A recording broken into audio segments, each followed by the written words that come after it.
Seguramente en algún momento nosotros hemos escuchado a Immanuel Kant, uno de los filósofos más importantes del siglo XVIII, que a través de la filosofía trascendental propuso una serie de obras que nos permitió enriquecernos y comprender cuál era la importancia que él quería proponer dentro de la razón pura o la razón práctica, que son una de sus obras más importantes.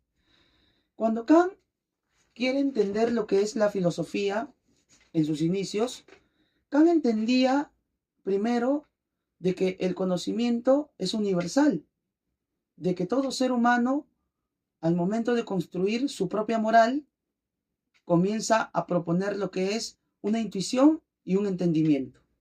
El entendimiento para Kant era que la persona, a raíz de su libertad de identificar cuál era la moralidad, es decir, su propia voluntad, esa persona construía diversos imperativos. Pero él decía de que debía constituirse un imperativo muy importante y que este imperativo se centraba mayormente en el origen y en el proceder de la propia voluntad, de que no estaba interrelacionado con otros aspectos externos que hacían de que esa voluntad se module. Entonces, Kant entendía un lineamiento muy importante y por eso que aquí en esta pizarra le muestro algunos puntos importantes que Kant quería demostrar. Miren, Kant es considerado el filósofo trascendental o conocido como el idealismo trascendental. Kant, al momento de proponer una metafísica, él decía que la metafísica se ocupa de los objetos situados más allá del conocimiento sensible. Es decir, que Kant entendía algo muy importante en su obra Crítica de la Razón Práctica y también Crítica de la Razón Pura. Él decía de que el conocimiento se divide en dos aspectos fundamentales, en el conocimiento a priori y en el conocimiento a posteriori.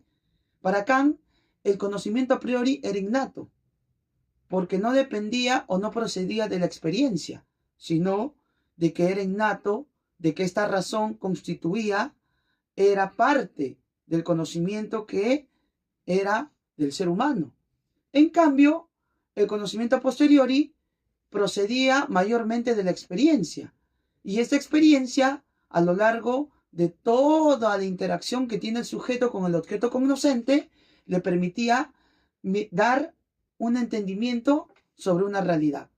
Pero Kant afirmaba algo muy importante, de que el entendimiento humano no solo se basaba en la experiencia, sino que tenía que haber una razón práctica, una razón teórica en donde el ser humano también constituya y sea la herramienta principal para que la experiencia pueda entender completamente el mundo. Entonces, Kant entendía también de que estas dos fuentes principales eran la sensibilidad y el entendimiento. Para Kant la sensibilidad era el uso de nuestro sistema sensorial. A través de los sentidos, nosotros nos estimulamos, nos excitamos, conocemos diversas partes de las nociones de la experiencia del mundo y que esa experiencia constituye una estructura y una representación mental.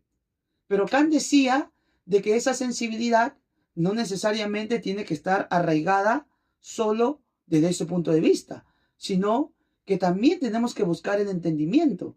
Y para Kant, el entendimiento era conocer cuál era la razón y cuál era la forma de construir un conocimiento. Y por eso que él comenzaba a distinguir estos dos planos importantes. ¿Y por qué lo distinguía? Porque él entendía de que la metafísica, a lo largo de todo el proceder y a lo largo de toda la interpretación que ha tenido, va más allá del conocimiento, va más allá del entendimiento humano. Pero para Kant, la metafísica no era una ciencia necesariamente arraigada al ser humano, porque Kant decía de que el conocimiento solo llega hasta cierto límite, de que el ser humano no lo puede entender todo y no puede alcanzar la mayor plenitud de ese conocimiento. Por eso que ahí él hace una distinción. Para Kant, el conocimiento a priori no es necesariamente que yo voy a tener, por ejemplo, un objeto y que ese objeto voy a derivarlo por mis experiencias sensoriales. No. Kant decía que ese conocimiento ya nace con nosotros, que es innato y que a lo largo de todo el proceder y la estructuración del conocimiento se va derivando en el ser humano. Es como si fuera una esencia, es como si fuera algo que ha sido procedido en el ser humano. En cambio, las experiencias constituyen una serie de avances, de estructuraciones, de poder conocer cierta realidad, pero de forma general. Por eso que Kant lo llamó ahí el método deductivo. ¿Por qué?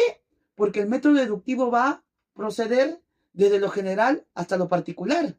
Y también el método inductivo de lo particular a lo general. Por eso que cuando él propone la filosofía del criticismo, que es una filosofía principal que él lo constituyó, él lo derivó de dos filósofos muy importantes que se dio en el inicio de la Edad Moderna, cuando se da el problema antagónico entre racionalismo y empirismo. Kant decía de que estos dos filósofos, como David Hume y Christian Wolff, tenían distinciones distintas. Por ejemplo, Christian Wolff se centraba básicamente en la razón. La filosofía que él proponía era el razonamiento y la lógica. Él decía de que todo conocimiento se tiene que derivar siempre en un razonamiento que nos permita analizar, que nos permita pensar, pero que las matemáticas van a determinar el conocimiento del ser humano. A eso Kant lo llamó dogmatismo, porque Christian Wolff se centraba en solo una idea y que no podía ser criticada o que no podía ser cuestionada por otros filósofos. En cambio, David Hume entendía y era opuesto a Christian Wolff, porque David Hume, siendo un filósofo naturalista, él proponía de que para que el ser humano pueda entender el conocimiento y pueda alcanzar la mayor amplitud del conocimiento, se tenía que derivar por la experiencia. Y que esa experiencia permitía la relación interactiva entre el ser y la naturaleza. Pero sin embargo, Kant comenzó